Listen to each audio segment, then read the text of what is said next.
I now lift my pen to sign this Americans with Disability Act and say, let the shameful wall of exclusion finally come tumbling down.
Welcome to Represent NYC on the Manhattan Neighborhood Network. Thank you for joining us. I'm Julie Walker. Today we'll be focusing on the important topic of subway accessibility. There are 473 subway stations in New York City, but as of right now, only 114 of them are considered accessible to some extent. That's only 24%. The Americans with Disabilities Act of 1990 requires public spaces to be accessible to people with disabilities. Here in New York City, that would mean new or renovated subway stations must include an elevator so it is accessible to people in wheelchairs. Advocacy organizations are suing the MTA to bring the city's subways up to code. Later, we'll hear from them, as well as a member of the MTA board and 3 elected officials who have been working to make the subway system more accessible for their constituents. Joining me now are Manhattan Borough President Gail Brewer, Assembly Member Carinas Reyes, and Council Member Ben Callos. Thank you all for being here. Manhattan Borough President Brewer, what is the ADA and how does it relate to subway accessibility? Well, the ADA is the American with Disability Act, and what it states is that everything that so-called able-bodied individuals have available to them, individuals who are disabled should have the same. So New York City has 473 subway stations. How many of them are accessible? Very few, and the subway, MTA, to their credit, states that in the plan that they have now, they will have every 2 stops will have an elevator. Right now, we have a huge problem. Not only do we not have subway accessibility, but we have many elevators that are often out of service. Elevators that have been built by the MTA out of service, elevators that have been privately funded because of some restrictive declaration based on the building that's nearby. So there are so many challenges. To the credit of the MTA, they've hired an individual who himself is disabled. He came from the Taxi and Limousine Commission, and he has, I think, changed the thought process of the MTA. So they're focused on it, but right now, in a wheelchair or any kind of disability, is the challenge. I just want to add that when disabled individuals get support, so does the rest of the world. Because if you got a stroller, if you have packages, any kind of method to move around this city, the disabled community has been helpful. So we have a huge challenge ahead of us. So we're going to talk more about the MTA in a minute, but Assemblymember Reyes, you represent the 87th District in the Bronx, and aside from Staten Island, the Bronx has the fewest accessible subway stations. What kind of impact does this have on your community? Well, on the 6th line, which serves the east of the Bronx, we only have 2 train stations that have elevators at both extremes. So that would be Pelham Parkway, which is the last stop on the 6th line, and Hunts Point. And the train station in Parkchester is the 3rd most transited station in the Bronx. And we are considered a hub. We have 5 bus lines that connect to that train station. We have a bus, the Q44, that connects Queens to the Bronx. For us, having an elevator means people in our community being able to get around more. The Parkchester community, where this Parkchester train station sits in, is one of the few naturally occurring retirement communities in New York State and New York City. 12% of our residents are seniors over the age of 62. So accessibility means keeping people living independently, our seniors living independently, but also making sure our families have more accessibility to the transit system. So you started a petition calling on the MTA to make the Parkchester station accessible, and recently we found out that it will get an elevator. So talk a little bit about this effort and why you undertook it. Yeah, well, since I've lived in this community for over 20 years, it's always been a conversation about the Parkchester train station not being accessible. So in 2011, we had the MTA remodeled the train station and added an escalator that goes up only to the Manhattan-bound platform, and no escalator that goes down. And for us, it was kind of a slap in the face that they invested almost $100 million to renovate the station and made every other aspect of the train station accessible. The carve-outs on the sidewalks, the height of the booth, all these other aspects of the train station were accessible, except it actually having an elevator. And for us, this has been a fight for many, many years. I started a petition early in the summer because we passed congestion pricing in the budget this year, and I believe this is the perfect opportunity with this new source of revenue that the MTA will have to really address accessibility in our train stations. So Councilmember Callos, you did something similar. You fought to make the Lexington Avenue and 86th Street train station accessible. Why this particular station? 86th Street and Lexington is actually one of the busiest subway stations in New York City. The next busiest station before that would be Penn Station. We see over 20 million riders a year, and in that location on 86th and Lexington, there was a building that had an internal stairway. That was part of a building that was constructed in about 1917 that was being demolished. And so I actually worked with MTA, and we pulled the original easement from 1917 to see whether or not we could force the developer to include an elevator.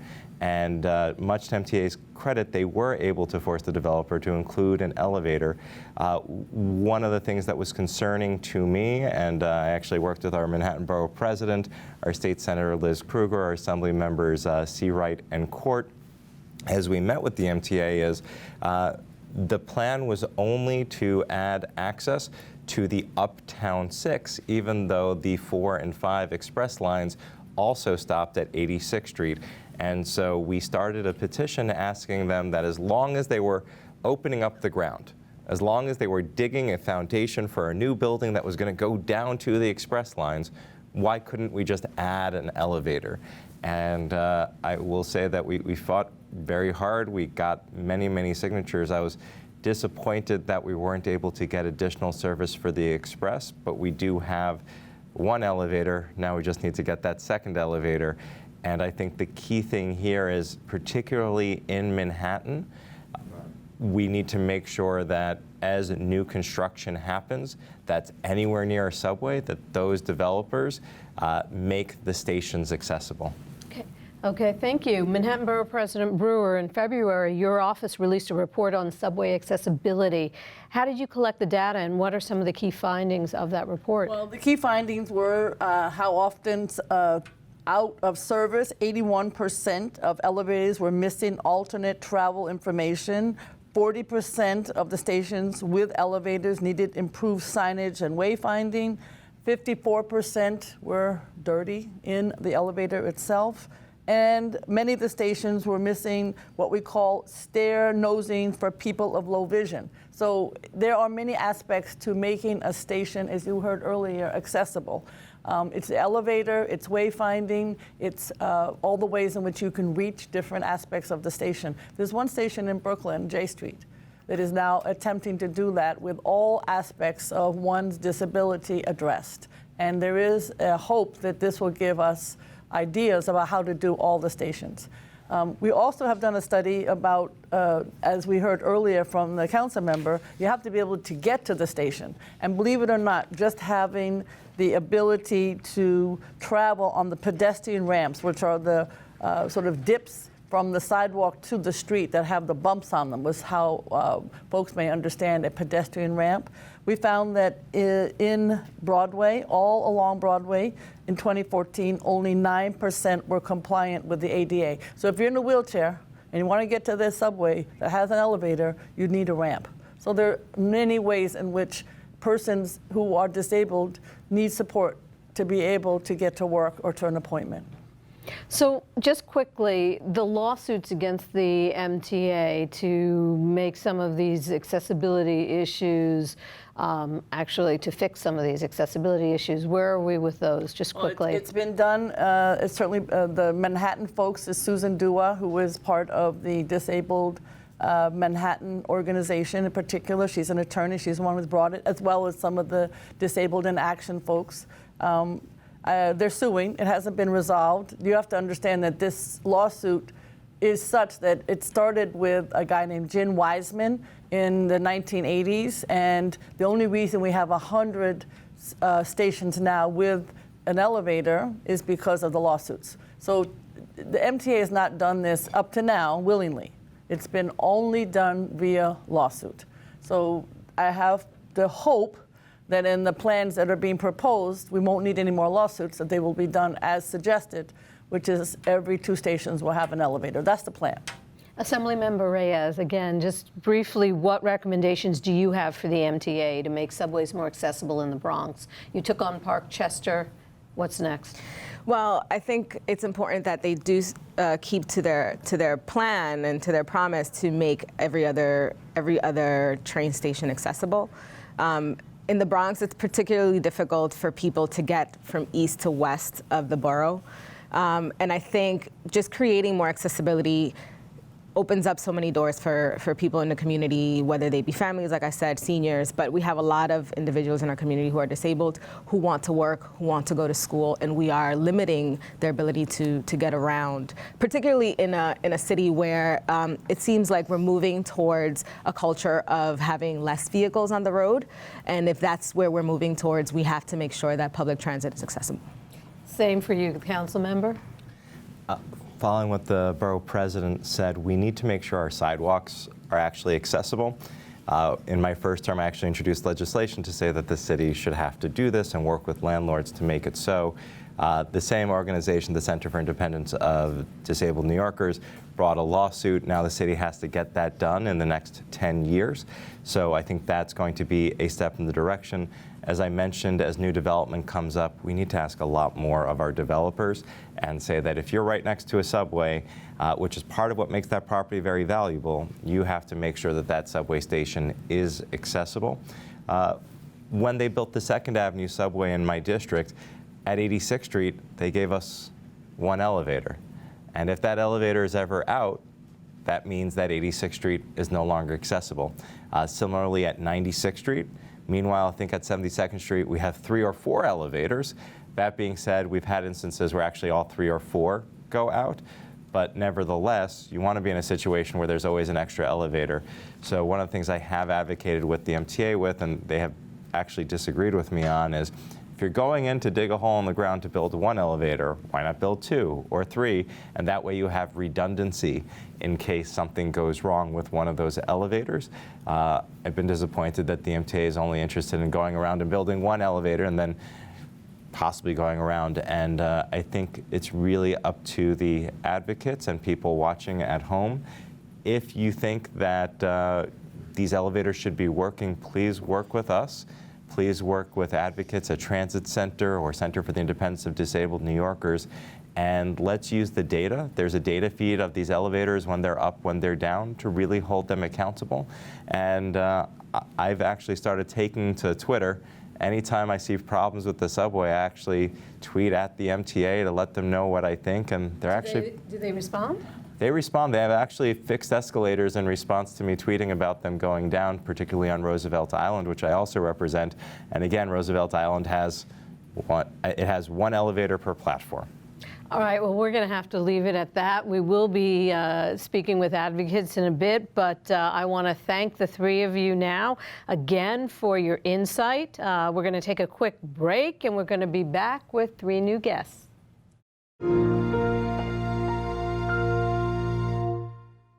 I'm Jean Ryan, and I'm president of Disabled in Action of Metropolitan New York. We call it DIA for short. I live 2.5 blocks away from a subway station, and I took the subway for 25 years, but then I became too disabled to take it, and now it's looking at me in the face, and I can't take it. I'm here at this inaccessible subway station, so there's no way on earth I could take this until it gets an elevator. And the elevators around the city are spotty. You never know if the elevators are working in the subway stations or not. And then some subway stations have only one elevator in one direction, but not the other one, say like going north. So if you want to go south, you're not going to get in that station and you're not going to get out of it. And people get fooled all the time. Your whole life of traveling is like roulette. You just never know if you're going to spin the dial to get in the subway station or out of the subway totally once you're in. So this is really frustrating, and that's why we need elevators in every station, and we need working elevators in every station. I now lift my pen to sign this Americans with Disability Act and say, let the shameful wall of exclusion finally come tumbling down. The ADA, Americans with Disabilities Act, it's a law that says that you cannot discriminate against people with disabilities, and that we have a right to get into places and use things that are available for everybody else. There is no ramp, or there's no smooth access into a building or into the subways. That's discriminating against me because I can't use that. That's called discrimination. There's also prejudice, which is the idea that people have in their mind that we don't need to go someplace and we shouldn't go someplace, and we're asking too much if we demand to go. That's plain and simple prejudice. The ADA does require paratransit, which in New York City is called Access-Ride, as an alternative for people who can't take inaccessible buses and subways.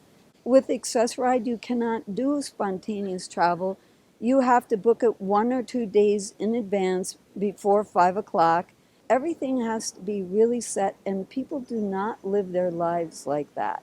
I finally had to quit my job because it was so hard going by Access-Ride. I could have taken 5 buses to get to work, but it would take me like 3.5 hours. The ADA is just a law, and if doesn't have teeth in it, and the only way to get people to follow it, if they're not going to just do it and realize that people with disabilities need access, then we have to sue. That's the only way to get change. Disabled in Action is listed as a plaintiff in 4 lawsuits, and all concerning the subways, and they are the global one getting all elevators in all stations, the renovation one, Middletown Road in the Bronx, getting that to be accessible, all the stations that have been renovated lately in the last few years without elevators, getting those to have elevators in them, and lastly, fixing the elevators and having a plan to have working elevators in the stations that have them. If we could just get on the subway and take it and not think about it, this would really be a life changer.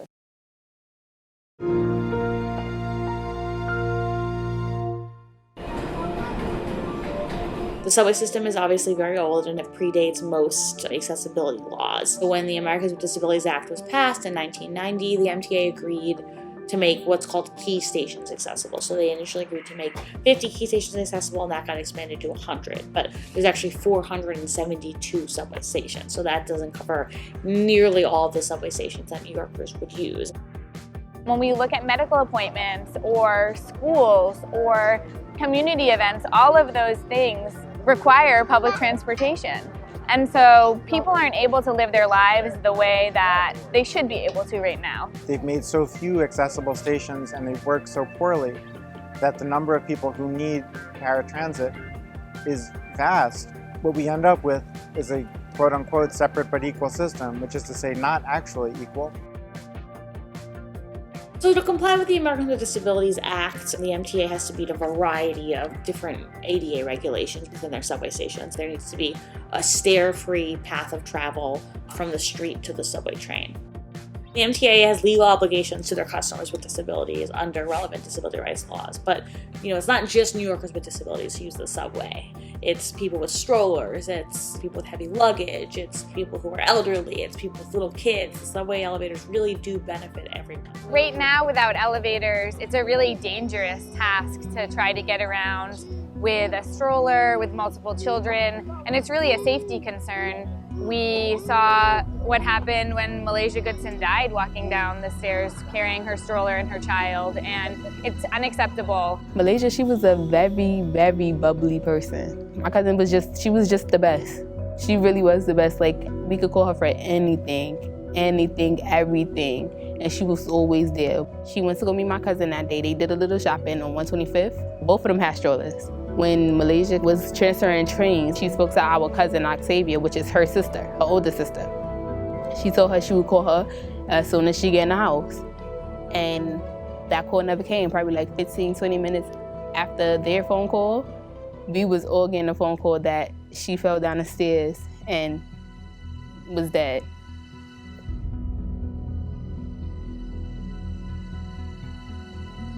It's unfortunate that she passed away the way she did, but y'all still need elevators, because it's not only her that had a child or that's carrying bags. It's everybody. Today is the hearing in the Sydney versus MTA state court case challenging the system-wide inaccessibility of the New York City subway. The MTA and the governor's lawyers are trying to dismiss it outright. The judge is in a position to say, no, this case has validity, this case has merit. It needs to go forward to a trial, and that's what we hope will happen today. This isn't the kind of case in which the equal access is going to be granted overnight. We're asking basically for a long-term plan for the MTA to make the substantial number of stations accessible to all New Yorkers.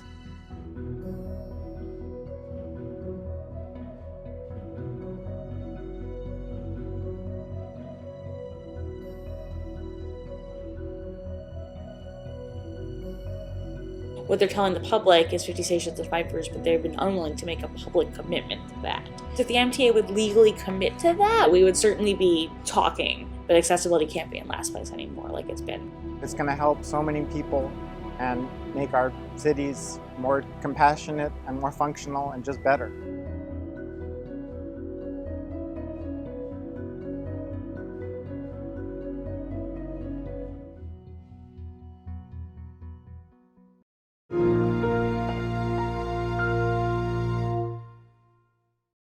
Welcome back to Represent NYC on Manhattan Neighborhood Network. Joining me now is Sarah Kaufman, Associate Director at NYU's Rudin Center for Transportation, and Andrew Albert, Chair of the New York City Transit Riders Council and longest-running board member of the MTA. Thank you all for joining us. Sarah, for the NYU Rudin Center for Transportation, you helped author an analysis of Accessoride. So let's talk about Accessoride and how it relates to subway accessibility. Sure. Accessoride, for people who may not be familiar, is a kind of substitute service for people who are unable to take the subway. These are people who have physical disabilities or cognitive or other types of changes in abilities that makes them unable to use regular subway service. So how predictable are elevator outages? And when we think of subway accessibility, we think of installing elevators as the final solution, but that might not be the final solution because of all the outages. That's right. So elevators are obviously a key component to making our subway system accessible. However, only 25% of the subway stations in New York City are accessible, and elevator uptime is only at about 95%, which is really tricky if you're someone who relies on using the elevators. Often there is no sign that the elevator is out before you arrive at a station, which makes it problematic if you're trying to exit that station and you suddenly can't. You have to get back on the subway, ride some additional stops to get to the next elevator station. So we have the same issue with escalators as well. So what are the report's findings when it comes to escalator outages?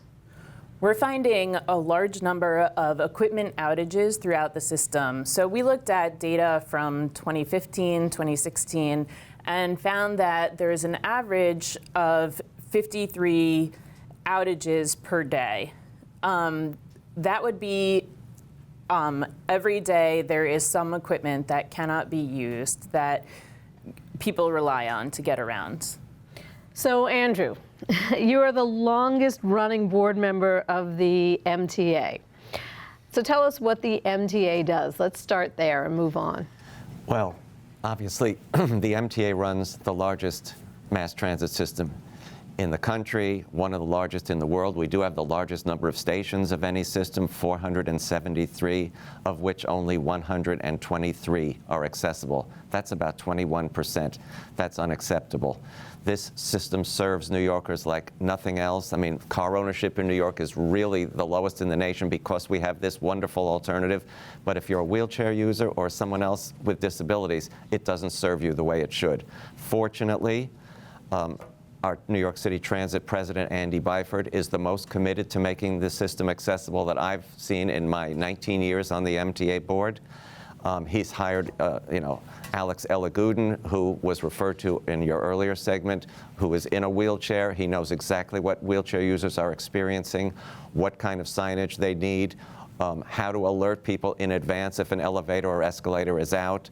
And so we're definitely moving forward. The great news is that instead of the 50 new accessible stations that were planned, there will now be 70. So we're moving in the right direction. It's a very expensive proposition, obviously. The congestion pricing dollars will absolutely help in this regard.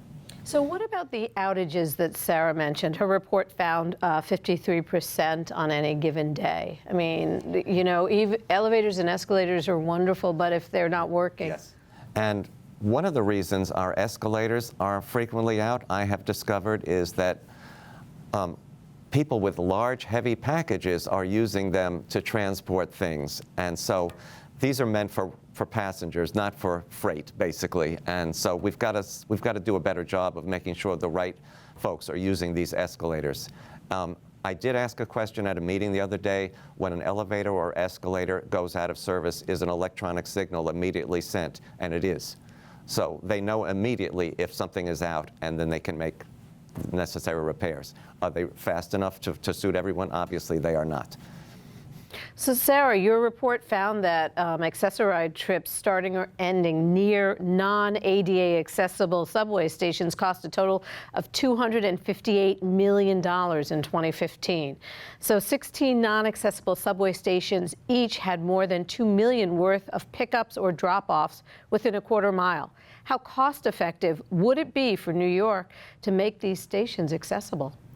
It would be extremely cost-effective. These trips, which happen, the pickups or drop-offs occur within a quarter mile of inaccessible subway stations, are costing hundreds of millions of dollars, as you mentioned. And the cost of installing elevators at these stations would be far less in the long run than continuing offering paratransit service to these locations year over year. So Andrew, can you explain what value capture is and how it might also help increase accessibility? Sure. I'll use the The Second Avenue subway is a perfect example. But it's replicated all across the U.S. All you have to do is announce that a new rapid transit line is coming, and real estate values just skyrocket wherever there's going to be a station. That happened at the Bethesda location in Maryland for the Washington system. It happened when Midtown Direct started direct service into Penn Station for communities in New Jersey. And when Second Avenue was announced, real estate values skyrocketed. If the MTA could capture some, not all, we understand the city needs to get their pound of flesh, but if the MTA could get a good half, quarter even of the added value, we could do so much more for our stations, for our riders, for service. It would just be an amazing thing.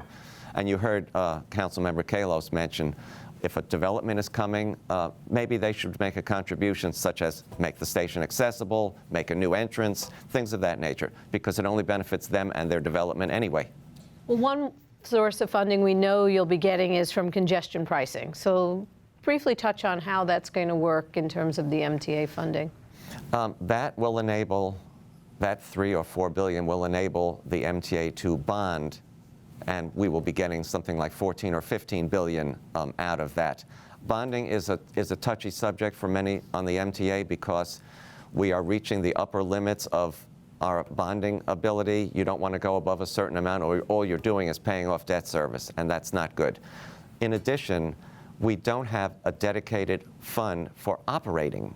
We have for capital, but not for the operating budget. And operating is what runs the trains and buses, and that's why, as you're going to hear in the November financial plan, it's pretty bleak for the operating budget. And I don't want to say that we're getting service cuts, but I know that there's rumors that there may be some floated. And so it would be really ironic to have the most beautiful new trains, the most wonderful stations, and brand new signals, but less trains to put on them. That would be ridiculous. So you mentioned the November financial plan. Can you let us know anything else that we're going to see in it? We haven't seen it. It's coming out in November. The board votes on it in December. Hopefully it isn't as bleak. Ridership is up on virtually everything, which is a great reversal of a trend that has been in place for a while.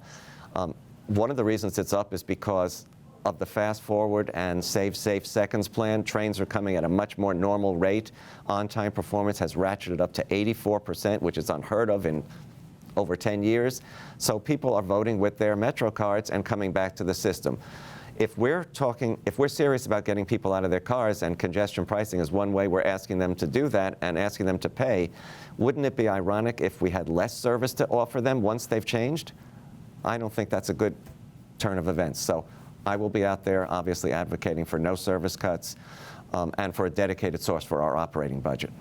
So Sarah, what can the MTA do what ideas did your report have? What takeaways are there from other cities and how they handle things like this? Sure. We are learning a lot from other cities. Chicago and Boston in particular have really moved forward on their own plans to make all subway stations accessible. And they're both in the 70 to 75% range with commitments to get to 100% within about 10 years. So obviously we can learn from their experiences. And at the same time, we can work to improve paratransit. We can make it more accessible we can make it more useful, matching the right size vehicles to the particular users. For example, only about a quarter of paratransit users, of which there are 150,000, only about a quarter of them require wheelchair accessible vehicles. So it is illogical to make sure that every paratransit vehicle is wheelchair accessible. We can employ things like the yellow and green taxis to put them into service for paratransit. We can also use more advanced technologies such as app-enabled reservations rather than phone calls the day before. Andrew, you mentioned that the MTA is almost doubling the number of accessible stations. So how was it determined as to which of the 70 subway stations will become accessible? One of the things that Alex Elagudin, who is the senior advisor for accessibility, he has held open houses in various communities and asked riders, and users of the system to give suggestions and reasoning why this station should be made accessible versus the next one in the line. And a company called Stantec actually has surveyed every station and rated each one red, yellow, or green as to its ease of converting to an accessible station. Some stations, because of the way they are constructed, and I'll use Parkchester as an example because it was mentioned earlier, one of the problems with Parkchester is where you would expect the elevator to go would have put passengers right in the middle of Westchester Avenue underneath the station instead of on the sidewalk. So not every station is so easy to be made accessible, but they obviously can and will be made accessible. And so getting the riders' viewpoints, which they've done in several open houses, one or two of which I've attended, and were really well attended by the public, we're saying, you know, the public's very excited about making the system accessible. And we're looking forward to having a lot more accessible stations.